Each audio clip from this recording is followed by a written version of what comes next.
It's a beautiful, beautiful day.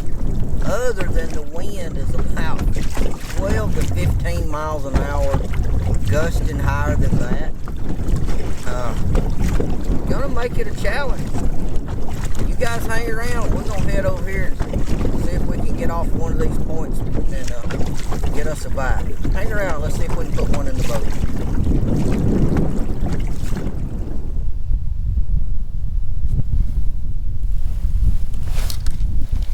There's a bite.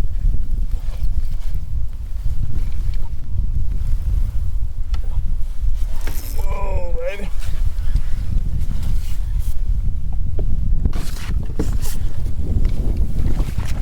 Golly.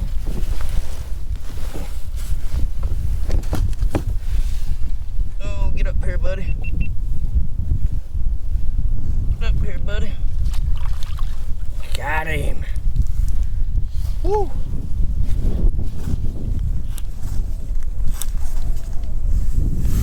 Got us one, boys.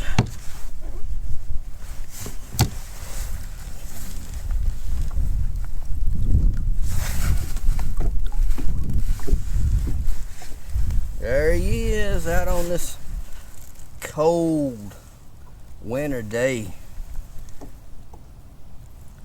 How about that?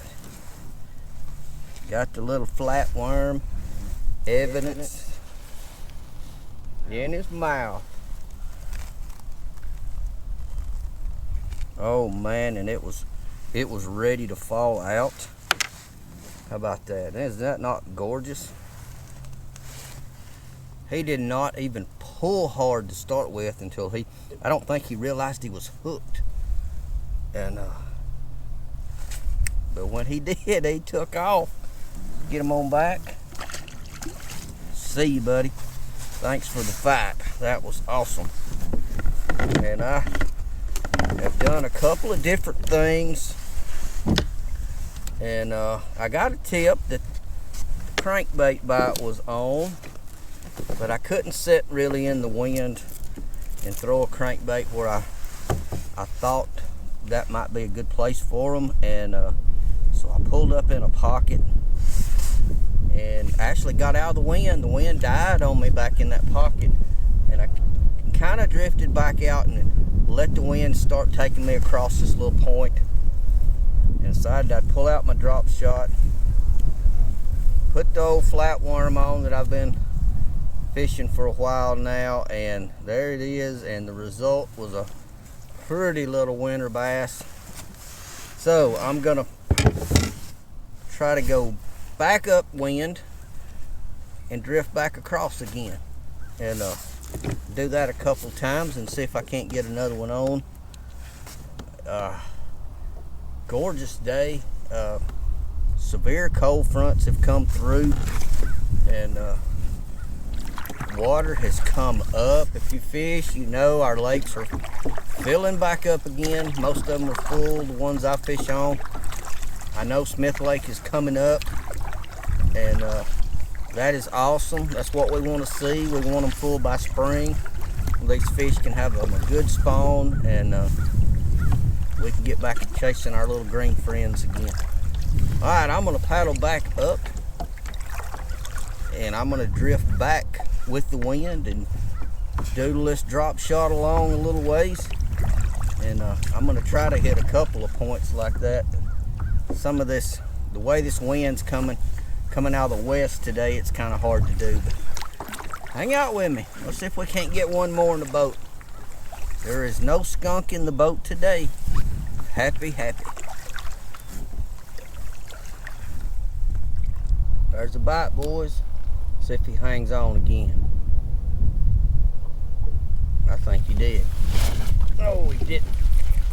He was there a minute. There's some fish in this area right here, but I'm getting them as I go by, and then I'll have to drift again.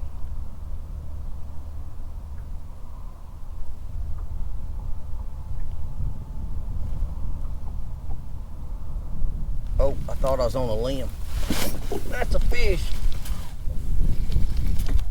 Might be a good fish. Look at me turn my boat. God bless. Oh, I'm messing with that. Was a good fish. Get up here, get up here, get up here. Got him. Ha ha. Success.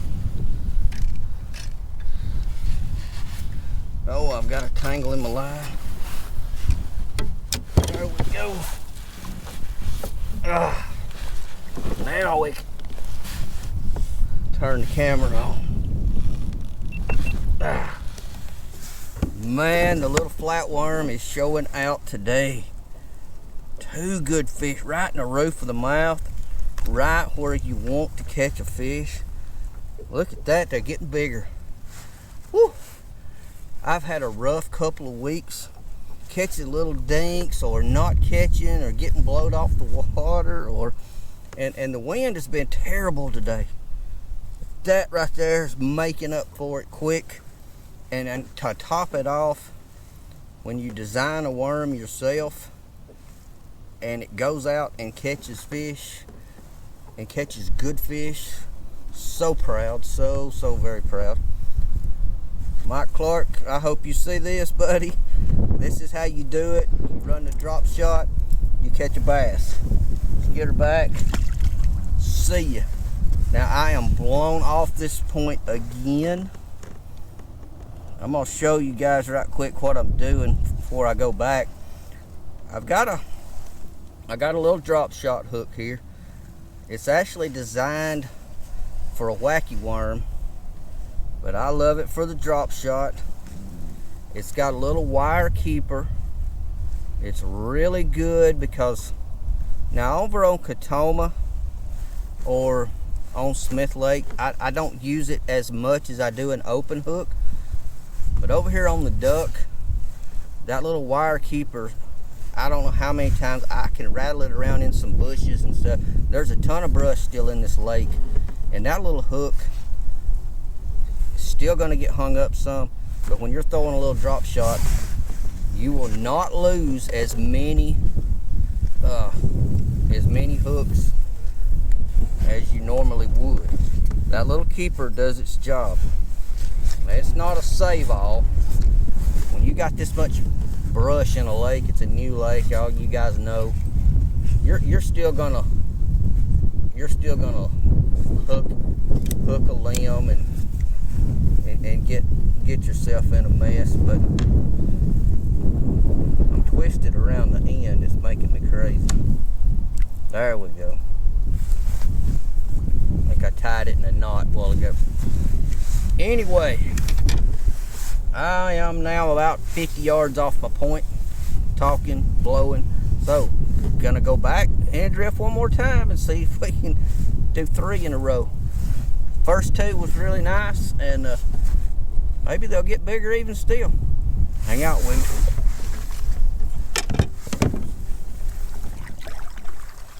me. Up here, buddy. Yeah. That's what I'm talking about. Catching fish.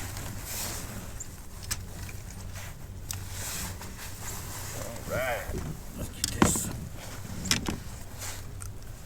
get this little feller out the net here. Look at him go. Well, I found me a little protected pocket. Most of my other bites have been in the wind. Drifted me across a point, but I just was hoping I could get out of the wind for a little bit. Sure enough, got one up probably about 6 or 7 feet deep, back in a pocket. Put you back in there. Same worm. Now guys, I know you guys don't have these worms and don't have access to these worms, at least not yet. But a little small 4-inch worm is I'm gonna assume these are recycled colors, so these may have come from green pumpkin, watermelon mix. But anything in this clear water, I'm shocked that this water after this big flood that we've had is not muddy. It's not muddy on this end of in this end of the lake. I've heard that it was mud on the other end. This end is good to go, and these natural colors are doing well for me today. Now, my other bites have been in the wind off of points. Right where the wind has cut across those points is where the fish were stacked up. Back in these pockets, I am not seeing a lot of fish on my screen. They are not stacked up like they are out on the points, but there are some back in here. I've had 2 bites up in here, and I hooked the one.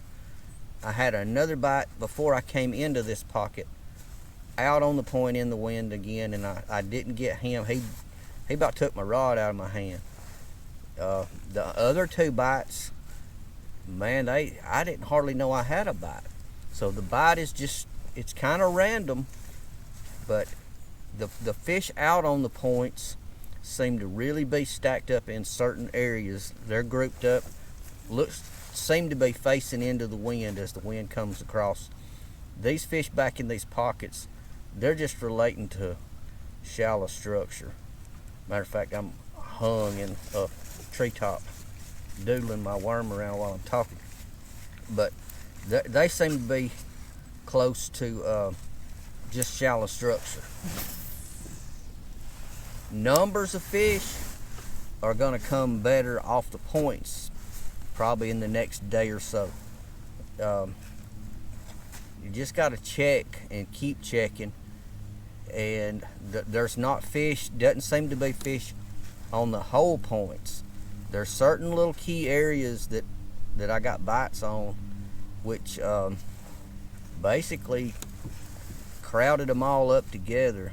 The wind coming across that point at just a certain depth, just a certain angle, probably has something to do with the evening sun. It's the wind was coming out of the west, the sun's going down, and it lined those fish up just perfect. But these fish, these bites back in these pockets, I've not come across a real good rhyme or reason for why these have bit, other than they're just happen to be relating to shallow cover as this water rises, and that's a normal thing for rising water. Even in the winter when it's cold and we've had a very severe cold front and a flood, so the water's rising, but it does seem like the fish are pushed shallow anyway. They're pushing right on up like you would expect when with rising water, fish will go shallow, and it does seem like that's the case. Man, I threw right in the tree. I felt it. I hope it comes out. I can feel it coming up over it. I think it did. But that's a key thing. Even in the winter, we're halfway through December, and fish are still shallow. Our water temp is, even back here in the shade, it's 53 degrees. So that's still really good water temp. Bass are still really active. Not as active as say 70, but pretty dang active still. We're not down in the 40s yet. They'll still be found good and shallow. And if you were catching them 15 to 20 feet deep last week, I would suggest moving about 10 feet up in the water column, if not further, and try some of those same areas that you were getting hits last week. Those fish haven't gone far. They just moved up the water column a little bit and spread out in the shallow water now that this water's coming up so fast. And I'm just sort of fishing my way out. I'm about to get back in the wind. I hate fishing in the wind, but I'm gonna make my way back to the boat ramp, and I'm gonna hit the windy spots, because honestly I believe that's the best place to get a bite Even though I've caught a fish back here, more numbers are going to be out there on those points in the wind. So hang out with me. I will let you know if I get another one in the boat. It has been a fun day. Not staying a long time, but I've already had a blast. Possibly going to get to come back tomorrow and do a little more. I hope so.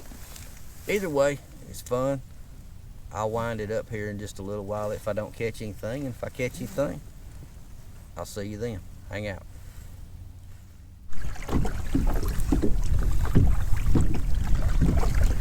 Alright guys, I am winding it up.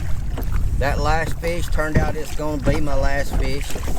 I want to get on up out of here before it gets dark and cold. The wind is still not my friend. But caught fish in the wind, so can't complain too bad. Anyway, you guys, I appreciate you so much watching. Thanks for tuning in. Thanks for watching each week. All the comments, compliments, and got to talk to a couple of guys out on the water today that watch the channel. Thank you too so much. And until next time, I am getting out of here and headed towards supper. You guys stay safe out on the water and tight lines. I am out of here.